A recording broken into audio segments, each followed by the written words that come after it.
यदि आपको लगता है कि मेरा आर्थिक स्थिति ठीक नहीं है, आगे चल करके पैसे के वजह से पढ़ाई में समस्या उत्पन्न हो सकती है, तो यकीन मानो आप मेरा CMMS NMMS जो स्कॉलरशिप टेस्ट है जो क्लास 8 में होता है, उसको आपको क्रैक करना ही होगा, क्योंकि यही वो रास्ता है जो आपके आगे चल करके आपके सफलता का द्वार खोलेगा।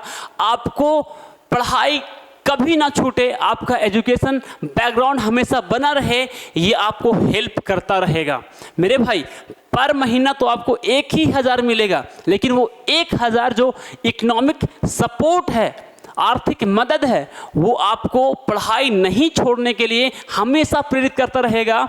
हमेशा ये आपको दिखाता रहेगा कि आप मेधावी छात्र हैं, और ये जो पैसा दिया जा रहा है आपको पर मंथ, वो मेधावी छात्र के नाम पर दिया जा रहा है, और आपको पढ़ाई हमेशा करना ही होगा, ऐसा अंदर से आपके अंदर आने लगेगा। तो मेरे भाई, मैं हूँ राजेश, और स्वागत है आपका लाटो मिडिल स्कूल में। और मैं मिडिल स्कूल चला रहा हूं, यदि इस चैनल को चला रहा हूं आपके पैसे से। आप लोग जो मुझे पसंद करते हो, आप इस चैनल को देखते हो, बने रहते हो, इसके वजह से हम इस चैनल को चला पा रहे हैं। तो मेरा भी ये कर्तव्य बनता है कि मिडिल स्कूल में जो भी बच्चे हैं, 6 में हैं, 7 में हैं या 8 में हैं, उन्हें मैं ऐसा आगे बना करके भेजूं ताकि वो अपने लाइफ में बेहतरीन ही नहीं, टॉप कर सकें। और उसके लिए एक ही रास्ता है, CMMS NMMS। तो उसके लिए हम ये जो बैच है वो पूरा का पूरा फ्री ऑफ कॉस्ट रखे हैं, ताकि आपको किसी भी तरह का कोई समस्या नहीं हो। हम जानते हैं कि आप क्लास 8 में हैं, गवर्नमेंट स्कूल में पढ़ते हैं। गवर्नमेंट स्कूल में यदि आप पढ़ते हैं तभी एग्जामिनेशन को दे सकते हैं। समझते हैं कि आपके पास इकोनॉमिक प्रॉब्लम है, लेकिन हम हैं, मेरा दिल बहुत बड़ा है, और हम आपको पूरा का पूरा बैच फ्री ऑफ कॉस्ट देते हैं। लेकिन आपको भी एक मेरे लिए थोड़ा सा काम करना होगा कि अपने आसपास में दोस्तों को बताइए कि भाई यहाँ पर CMMS NMMS का ज़बरदस्त तरीके से तैयारी करवाया जा रहा है।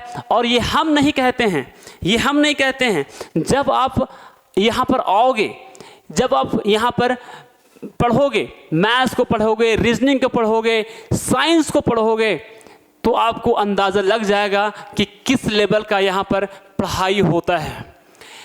जब आप यहाँ पर सेशन को अटेंड करोगे, शुरुआत तो आपको यहाँ पर वीडियो की मदद से बताया जाएगा, शुरुआत में वीडियो दिया जाएगा, आपको इस वीडियो को कंटिन्यू बनाए रहना है उस वीडियो पर, ताकि हमको ये मोटिवेशन मिलता रहे कि सच में भाई हमको CMMS NMMS के बच्चों के लिए कुछ करना है। और इसी मोटिवेशन के साथ हम लगे रहेंगे आपकी सफलता के लिए, ताकि आप जो है ना CMMS को और NMMS को क्लास 8 में 2027 में होने वाला जो एग्जामिनेशन है उसको आप क्लियर कर सकें।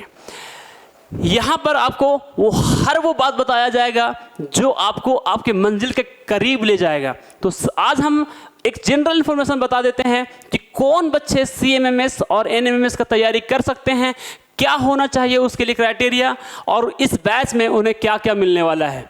मेरे भाई, यदि आप क्लास 7 में हैं या क्लास 8 में हैं, दोनों के लिए ये फ़ायदेमंद है। 6 के बच्चे भी कर सकते हैं, लेकिन उनके लिए थोड़ा सा भी दूर है। आइए 7 क्लास में, उसके बाद आपको तैयारी करवाएंगे CMMS और NMMS का।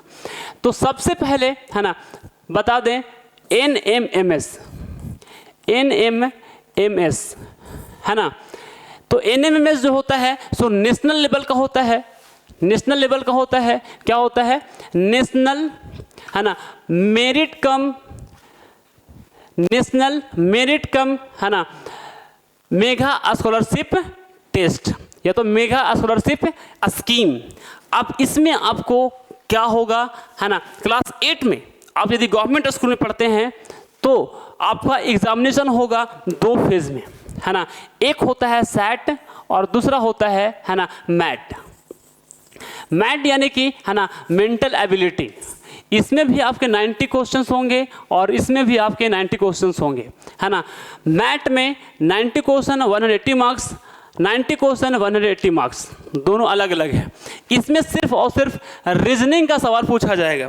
आप लोग अभी 7 में हो, 8 में हो, इसके पहले हो सकता है कि आप रीजनिंग का नाम भी नहीं सुने होंगे, लेकिन इस एग्ज़ाम को क्रैक करने के लिए जो रीजनिंग है एक बहुत बड़ा पार्ट है, अकेले ही 90 मार्क्स दिलाने का क्षमता रखता है ना। तो हम लोग यहाँ पर हर दिन आप लोगों के लिए रीजनिंग का क्लासेस रखेंगे ही रखेंगे। आप डेली उसको प्रैक्टिस करना, डेली उसको वीडियोस को देखना, एनालिसिस करना, तब आपको ये ज़्यादा फ़ायदा दिलाएगा। और फिर ये मैथ तो होगा ही होगा, मैथ में भी है ना जो रीजनिंग है ना, उसमें हम लोग को 2 पार्ट पढ़ना है। एक है रीजनिंग में, एक है ना वर्बल रीजनिंग है ना, और दूसरा है ना नॉन वर्बल रीजनिंग। क्या चीज़ है? Non verbal reasoning. तो वर्बल रीजनिंग और नॉन वर्बल रीजनिंग में क्या होता है? तो नॉन वर्बल रीजनिंग में सिर्फ फिगर बेस्ड क्वेश्चन होता है ना। जैसे कि आपको बता दें है ना, जैसे कि फिगर क्लासिफिकेशन हो गया, फिगर सीरीज हो गया, वाटर इमेज हो गया, मिरर इमेज हो गया है ना, इस तरह का क्वेश्चन। और फिर वर्बल रीजनिंग में थोड़ा लैंग्वेज प्रॉब्लम रीजनिंग का होता है। और यदि हम लोग साइड का बात करें तो इसमें आप लोगों का है ना हो जाएगा मैथ्स आएगा, क्या आएगा? मैथ्स आएगा है ना, साइंस आएगा है ना, और आएगा SST, मैथ साइंस SST, और फिर रीजनिंग। ये 4 सब्जेक्ट होंगे आप लोगों को एग्जामिनेशन को क्रैक करने के लिए ज़रूरी बातें। तो भाई मैथ्स जो आप क्लास 7 में पढ़े हैं, 8 में पढ़े हैं, साइंस जो क्लास 7 8 में पढ़े हैं, और SST जो 7 8 में है, दोनों से क्वेश्चन जो पूछा जाता है वो 7 और 8 दोनों के NCERT या तो फिर आप JCERT जो भी पढ़ते हैं उसी के बेसिस पर होता है। तो मकसद होना चाहिए कि NCERT को आप अच्छे से पढ़ें, और जब हम लोग भी करवाएंगे तो NCERT को अच्छे से पढ़कर उसके बेसिस पर ऑब्जेक्टिव क्वेश्चन बना करके, तक क्योंकि आपका जो एग्जामिनेशन होने वाला है फुल टू फुल MCQ होने वाला है, ऑब्जेक्टिव क्वेश्चन सिर्फ आएंगे, इसमें लिखने वाला एग्ज़ाम नहीं है। तो भाई इस लेक्चर को आप इतना तो समझाइए गया होगा है ना कि क्या होता है CMMS और क्या होता है NMMS। और ये तो NMMS का बात था, CMMS में भी ऐसा ही कुछ होता है, लेकिन ये होता है क्या? CMMS जो होता है ना, सो चीफ मिनिस्टर है ना merit scholarship test, chief minister merit scholarship test. इसमें भी सेम सब्जेक्ट होता है, लेकिन ये स्टेट लेवल का होता है। और यदि आप पास कर जाएंगे है ना तो 8, 9, 10th, 11th, 12th आप लोगों को पर मंथ स्कॉलरशिप मिलेगा 1000, यानी कि पर ईयर मिलेगा 12,000। ठीक है, ये कौन देगा? आप लोगों को झारखंड सरकार देगी एज अ स्कॉलरशिप। तो अगले वीडियो आपका सीधा मिलेंगे हम लोग अपने टीम के साथ, जहां पर आप लोगों को बताएंगे कि कौन आप लोगों को रीजनिंग पढ़ाने वाला है, कौन मैथ्स पढ़ाने वाला है और कौन पढ़ाने वाला है SST। आज के लिए इतना ही। जय हिंद।